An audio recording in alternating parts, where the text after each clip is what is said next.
Timeline Series Volume 1 Before the Ages of Man by Eikantar Shimerin.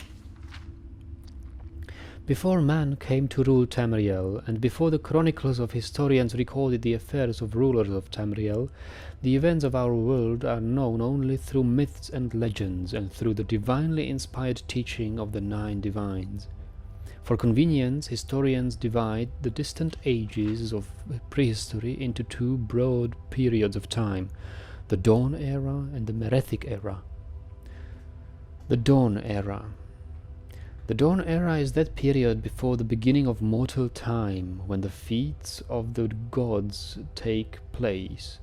The Dawn Era ends with the exodus of gods and the gods and magic from the world, at the founding of the Adamantine Tower.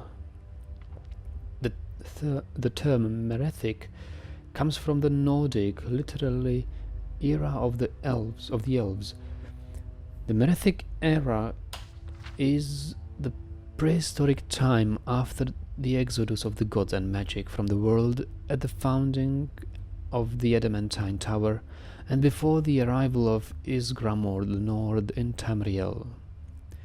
The following are the most notable events of the Dawn Era, presented roughly in sequence as it must be understood by creatures of time such as ourselves.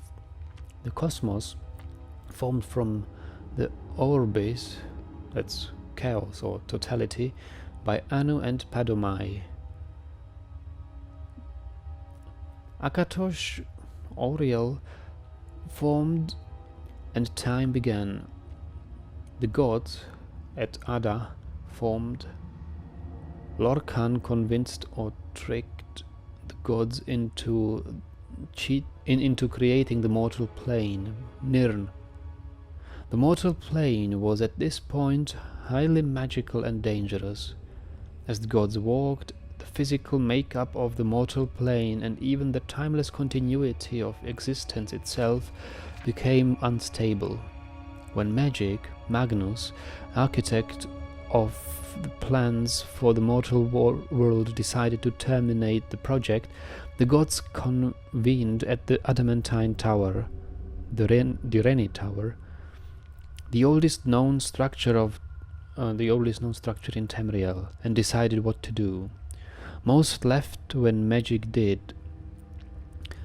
Others sacrificed themselves into forms so that they might state so-called Elnofate.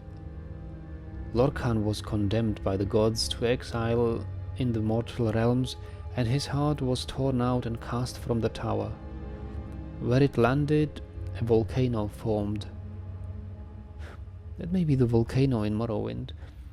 With magic, in the mythic sense, gone, the cosmos stabilized. Elven history finally linear began. Merethic Era 2500. The Merethic Era. The Merethic Era was figured by early Nord scholars as a series of years numbered in reverse order backward from their beginning of time. The founding of Camoran dynasty recorded as year 0 of the First Era. The prehistoric events of the Merethic Era are listed here in their traditional Nordic Merethic dates. The earliest Merethic date cited by King Harald's scholars was Merethic Era 2500, the Nordic reckoning of the first year of time.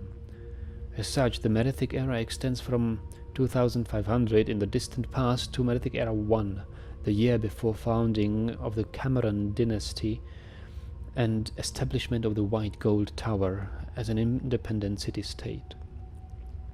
According to King Harald's bards, Merethic Era 2500 was the date of construction of the Adamantine Tower on Balfiera Island in High Rock, the oldest known structure of Tamriel. This corresponds roughly to the earliest historical dates given in various unpublished Elvish chronicles. During the early Merethic era, the aboriginal beast peoples of Tamriel, the ancestors of the Khajiit, Argonian, Orcish, and other beast folk, lived in preliterate communities throughout Tamriel.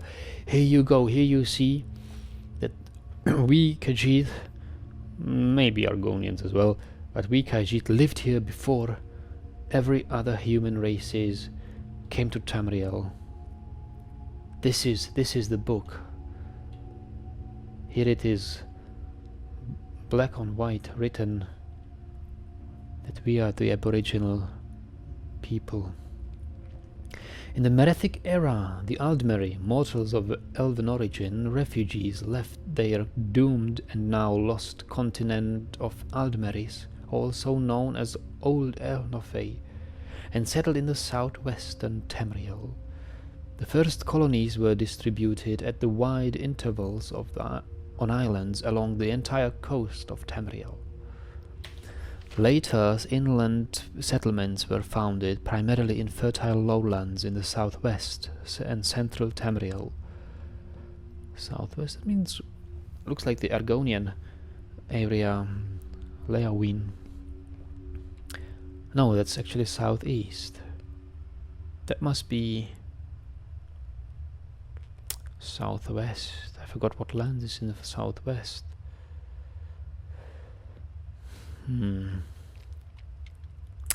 Whenever the beast folk encountered the sophisticated, literate, technologically advanced Aldmeri cultures displaced the primitive beast folk into the jungles, marshes, mountains, and wastelands.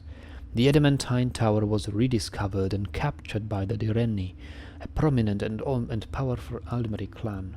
The Crystal Tower was built on Somerset Isle, and later White Gold Tower in Cyrodiil.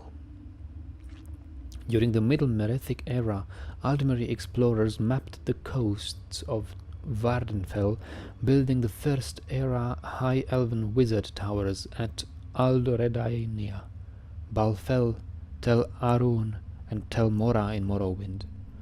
It was also during this period that the wild elven settlements flourished in the jungles surrounding the White Gold Tower, present-day Cyrodiil.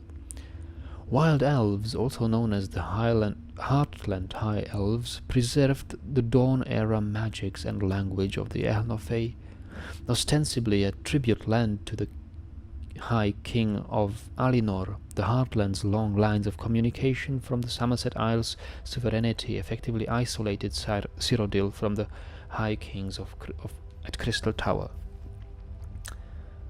The late Middle Merethic era is the period of the High Velothi culture.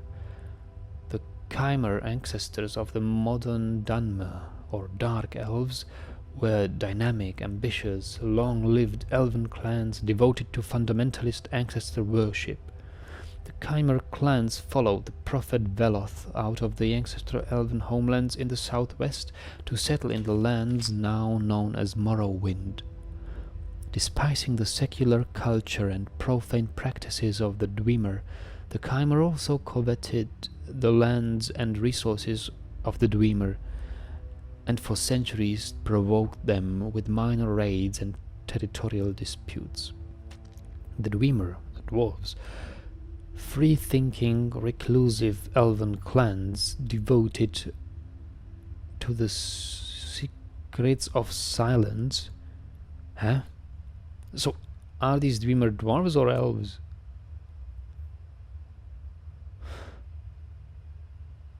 The Dwemer dwarves, free-thinking, reclusive elven clans devoted to the secrets of science, engineering, and alchemy, established underground cities and communities in the mountain range, later the Velothi Mountains, separating modern Skyrim and Morrowind. The late Merethic era marks the precipitous decline of Velothi culture. Some Velothi settled in the villages near declining and abandoned ancient Velothi towers. During this period, Velothi high culture disappeared on Vardenfell Island. The earliest Dwemer freehold colonies date from this period. Degenerate Velothi devolved into tribal cultures which, in time, evolved into the modern great houses of Morrowind, or persisted as the barbarian Ashlander tribes. The only surviving traces of this tribal culture are scattered Velothi towers and Ashlander nomads on Vardenfell Island. The original First Era High Elven wizard towers along the coast of Tamriel were also abandoned about this time. It was in the late Merethic era that the preliterate humans, the so-called Nidic peoples from the continent of Atmora, also Altmora or the Elder Wood in Altmeris, migrated and settled in northern Tamriel. The Nord culture hero Isgramor, leader of a great colonizing fleet to Tamriel, is credited with developing a runic transcription of Nord speech based on Elvish principles, and so Isgramor is considered the first human historian. Isgramor's fleet landed at Sarik Head at the extreme northern tip of Skyrim's Broken Cape. The Nords built there the legendary city of Sarthal. The elves drove the men away during the Night of Tears, but Isgramor soon returned with his 500 companions. Also during the late Merethic era, the legendary immortal hero, warrior, sorcerer, and king variously known as Belinal, Whitestrake, Harald Harrybreeks, Ismir, Hans the Fox, etc., wandered Tamriel, gathering armies, conquering lands, ruling then abandoning his kingdoms to wander again.